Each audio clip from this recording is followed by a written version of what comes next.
الحمد للہ رب العالمین والعاقبۃ للمتقین والصلاة والسلام علی سید الانبیاء والمرسلین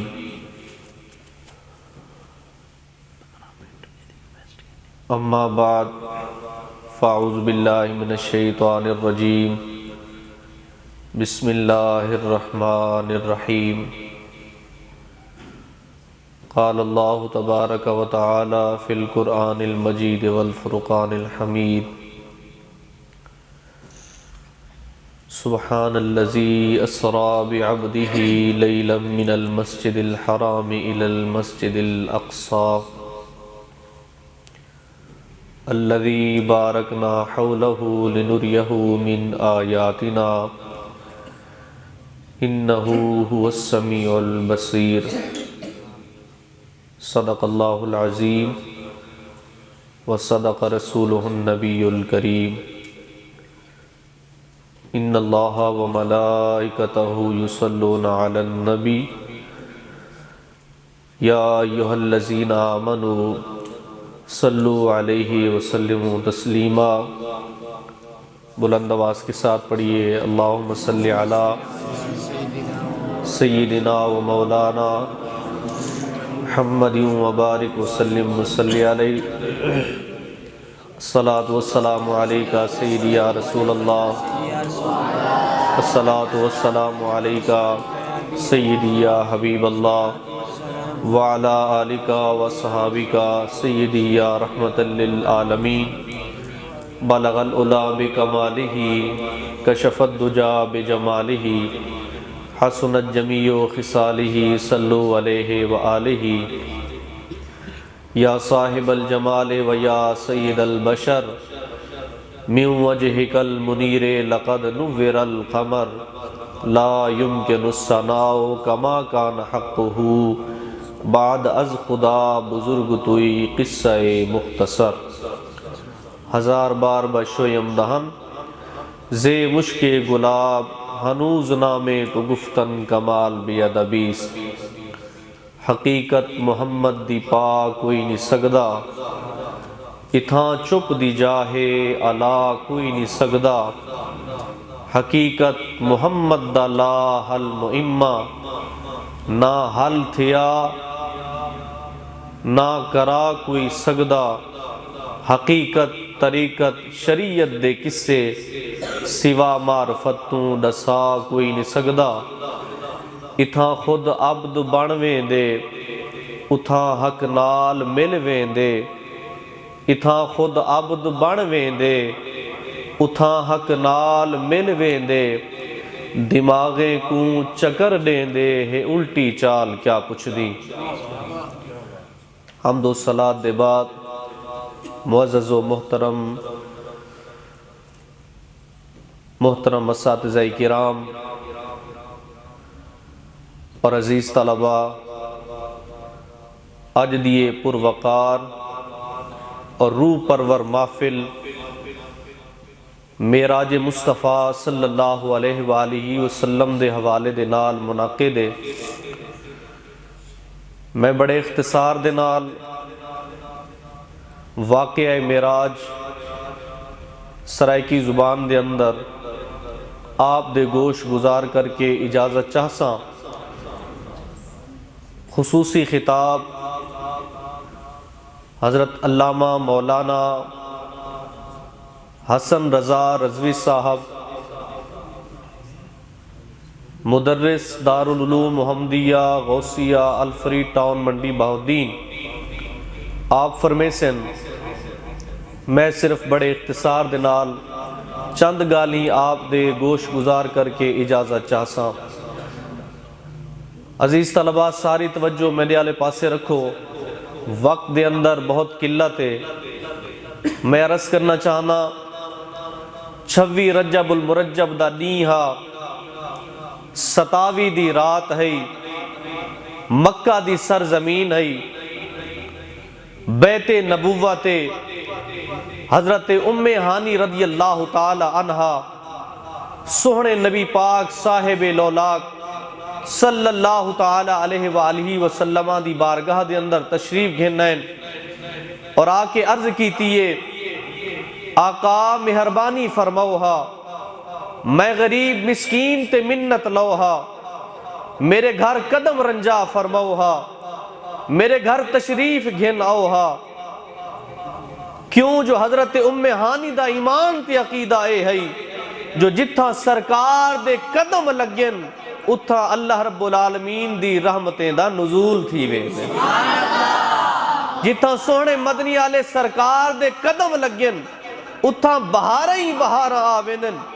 ایہو عقیدہ جماعت اہل سنت دا بھی ہے، ایہو عقیدہ میں فقیر سعیدی دا بھی ہے کہ جتھا سرکار دے قدم مبارک لگن قسم رب ذوالجلال دی اتھا اللہ دیاں رحمتاں دا نزول شروع تھی ویندے۔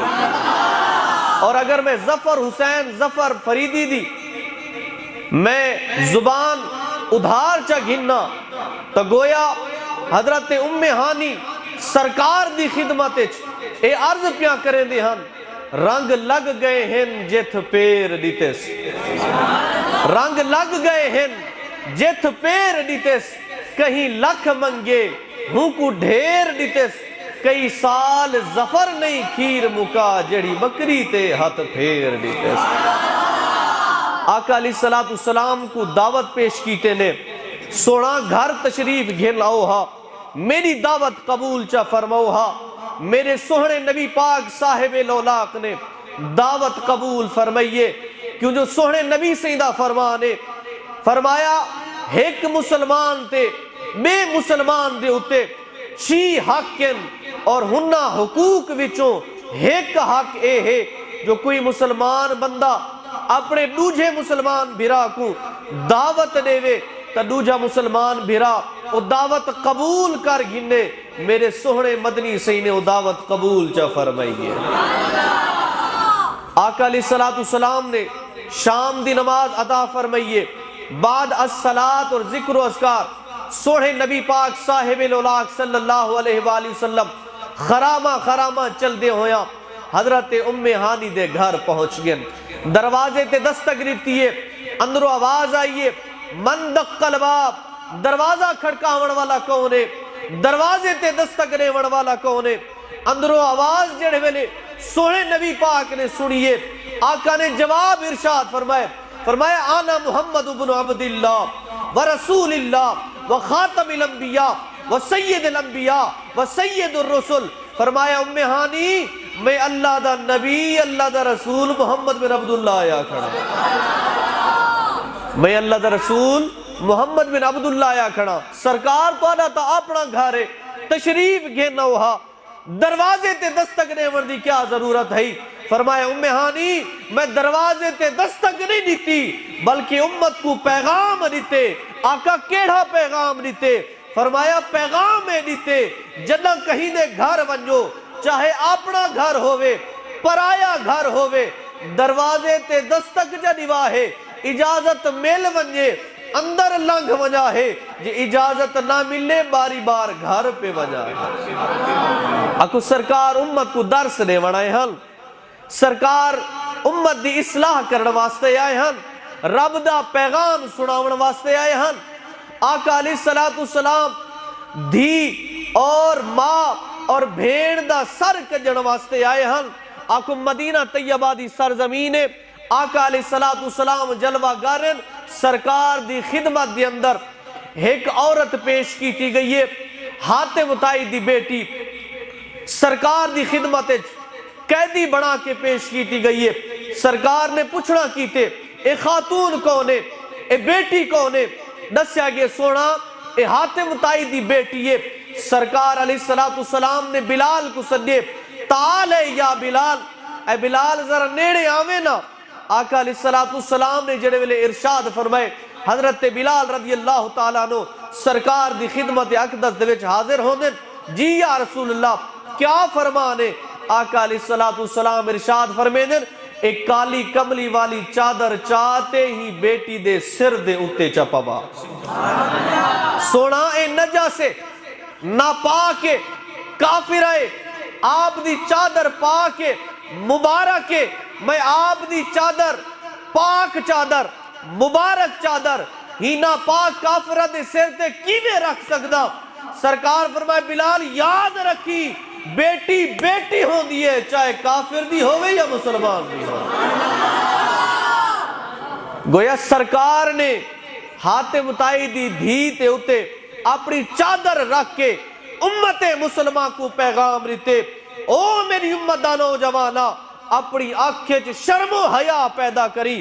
سرکار فرمیندن جیڑا بندہ کہیں غیر محرم دی طرف نگاہ چاہتے چا دیکھے، کل یہاڑے قیامت دے رب کریم دے فرشتے ان دی اکھاں دے وچ سلائیاں پیسن، کیڑیاں سلائیاں جڑے سیسے دے نال بھریاں ہوا ہو سن۔ اے نوجوان مسلمان اپنی آنکھیں شرم و حیا جا پیدا کر، اللہ رب العزت دی قسم ہے اللہ ہی دنیا تے بھی کامیابی عطا فرمے سی، آخرت دے اندر بھی کامیابی عطا فرمے سی۔ قبلہ آقا علیہ السلام حضرت ام ہانی دے گھر تشریف فرمائے، کھانا تناول فرمائے، محو استراحت ہو گئے، آکو سرکار بستر تے سام گئے، ایمان نہ لسو ہاں او بستر کتنا مبارک ہو سی جتا سرکار جلوہ گر تھے ہو سن، او مبارک بستر دی کیا شان ہو سی جتا سرکار علیہ السلام نے اپنا جسم مبارک رکھیا ہو سی۔ حضرت انس رضی اللہ تعالیٰ عنہ آپ فرمیندن کہ میں صحابہ کرام کو دعوت واسطے سڈے، سارے صحابہ جلوہ گر تھی گئن، جیڑی جاتے روٹی رکھی ہے، جیڑے کپڑے وچ روٹی رکھی ہے او کپڑا میلا ہا، میں ہوں کپڑے کو چاہ کے تنور چسٹے، تھوڑی دیر بعد کڑ آیا ولا اتھیں رکھ دیتے، صحابہ حیران تھے، اللہ اے کتھوں کپڑا آن دی جے کو بھائی نہیں لگ دی، جے کو بھائی نہیں سڑے دی، اے کپڑا کتھوں آن دی، اتنا قیمتی کپڑا۔ حضرت انس رضی اللہ تعالی عنہ بول پہن فرمایا اے کپڑا میری زندگی دا سرمایہ ہے، اے عظیم ترین کپڑا ہے، ان دی قیمت بہت زیادہ ہے۔ صحابہ نے پوچھنا کیتے آخر ایک کپڑا آندہ کتوں ہے؟ فرمایا سنو اے کپڑا کوئی عام کپڑا نہیں، اے کپڑا میرے محبوب دے ہتھا نال مس تھیا ہوا کپڑا ہے۔ فرمایا ہی کو بھا وچ سٹیں دے بھا نہیں لگ دی، ہی دی میل کچیل لہویں دیئے، لیکن بھا تہوں نہیں لگ دی جو سرکار دے جسم اقدس دے نال مس تھیا ہوئے۔ تو یارو جیڑا بسترہ سرکار دے جسم مبارک نال لگا ہو سی ہوں بسترے دی کیا شان ہو سی۔ اور اس تو ثابت ہویا حضور آپ دی ارشاد کہ جڑے ویلے او کپڑا بھا وچ سٹیں دی ہن تا کپڑے کو بھا نہ لگ دی ہے، او میل کچیل لہویں دی ہے۔ آج حضرات سوال کریں دن جناب نسوہا اے جڑے کبیرہ گناہ کریں دن مسلمان اے جہنم میں تویسن، میں کیا ہاں ویسن؟ تے سرکار نے جو فرمائے کہ جین دے دل وچ رائی دے دانے دے برابر بھی ایمان ہوئے او جہنم وچ کہنا ویسی جنت چلیا ویسی، میں آکھے جہنم وچ ویسی لیکن کس طرح؟ او جہنم وچ اس واسطے ویسی کہ ہوں دے گناہیں دی جیڑی میل کچیلے او بھا چھک گنسی، جڑے ویلے صاف سترہ تھی ویسی وال اللہ فرمیسی ہی کو جنتے بھیج چھوڑی۔ معلوم ہویا جڑی بھائے میل کچیل کو لہیں دیئے۔ حضرات گرامی قدر بڑے اختصار دے نال آقا علیہ السلام تشریف فرمائیں، رات دا پچھلا ویل آئے، اللہ رب العالمین نے جبریل کو سڈے، جبریل جی مولا، فرمایا ونجے ہاں محبوب کریم نو میرا پیغام چا سناوے ہاں۔ اللہ کیڑا پیغام؟ فرمایا وان کے میرے محبوب کو آکے ہاں ان اللہ اشتاقا لقائک یا رسول اللہ، سونا اللہ تاری ملاقات دا مشتاق ہے، اللہ تاری نال ملاقات کرنا چاہندے، ملنا چاہندے۔ مولا کلہ ونجا؟ فرمایا نا 70,000 فرشتے دی جماعت نال گھن کے وان، 70,000 فرشتے دی جماعت نال گھن کے وان، زمین کرو گھن کے آسمان تک سارے کو سجا دے، اور وان کے جنت دیا ہورے کو آگ آج سج ونجو سور ونجو تو آپ کو پتہ ہونا چاہیے دے آج جنت دا مالک تشریف گھدی ہمیں، آج جنت دا مالک پہ آندے۔ آقا علیہ السلام دی خدمت دی اندر حضرت جبریل امین پہنچے، مولا اگے تو میں جگہ نہ ہم یا ایوہ النبی آکھتے، یا ایوہ الرسول آکھتے، یاسین آکھتے، طٰہٰ آکھتے، آج میں کیویں جگاواں؟ فرمائے میرا محبوب آرام فرمیدہ پہ بے ادبی نہ کری، مولا وال کیا کرا؟ فرمایا ایک کافوری لب بڑھائیں کس واسطے ہم، ایک کافوری لب بڑھایا کس واسطے ہم، مولا کس واسطے بڑھایا؟ فرمایا آج دی رات واسطے بڑھایا ہم، جو 27 رجب دی رات ہو سی، میرا محبوب آرام پہ فرمیدہ ہو سی، اے جبریل ویسی جگاون واسطے، تے میرا محبوب آرام فرمیدہ پہ ہو سی، ایک کافوری لب سرکار دے تلوے نال لے سی، سرکار انہاں کافوری لباں دی ٹھنڈک محسوس کرے سن، تے خود بخود بیدار تھی ویسن۔ مولا این جگاونے، فرمایا ہاں این جگاونے۔ حضرت جبریل امین بیٹھن بہک رہی تے اپنے کافوری لب سرکار دے قدماں نال لے نے، سرکار نے ان دی ٹھنڈک محسوس کی تیئے۔ میں جبریل تو پوچھے جبریل دسا مزہ کی ہے جہاں جڑ ویلے اپنے ہونٹ جڑ ویلے اپنے لب تو سرکار علیہ السلام دے قدماں نال لئی تے کو کیا محسوس تے؟ جبریل جواب دیتے نہ جنت میں نہ جنت کی کلیوں میں مزہ جو دیکھا یار کی تلیوں میں۔ جبریل امین کیا فرمے دن؟ نہ جنت اچ مزہ ہے جا نہ جنت دی کلیاں چی ہے جا مزہ ہے جیڑا سرکار دی تلیاں مبارک اچ مزہ ہے۔ ایمان نہ لسوہا جڑے لوگ آدھر سرکار بشر ہیں، حضور بشر ہیں، میں آدھا افضل البشر بھی ہیں تے نور بھی ہیں، لیکن او کیا آدھر صرف بشر ہیں۔ ایمان نہ لسوہا سورج چمکدہ کھڑا ہوئے، سورج چمکدہ کھڑا ہوئے، کیا کوئی انسان ان سورج کو دیکھ کے ان دی حرارت برداشت کر سکتے؟ اگر ہوں سورج دنال انسان کو بشر کو بالکل قریب رکھ دیتا ونجے، میرے خیال دے مطابق او جل کے راک ہو ویسی، ذرا سوچ کے دسو ایویں تھی بڑے نا؟ معلوم ہویا کہ نور کو بشر برداشت کر سکدا، نور کو بشر برداشت کر سکدا نہیں، لیکن اتھا جڑے آدھے نا سرکار بشر نور کہنی، اتھا تا نور خود قدمے میں ڈھٹا پہ۔ معلوم ہویا آقا علیہ السلام دی ایک شان شان بشریت بھی ہے اور ایک شان نورانیت بھی ہے۔ آقا علیہ السلام فرمائے جبریل کیویں آئے؟ یا رسول اللہ اللہ تعالیٰ تاری زیارت دا مشتاق ہے، تو کو یاد پیا فرمے دے۔ فرمایا تیارہ آقا علیہ السلام کو بیدار کیتا گیا اور سرکار دے سینے مبارک کو چاک کرتے آپ دے سینہ مبارک کو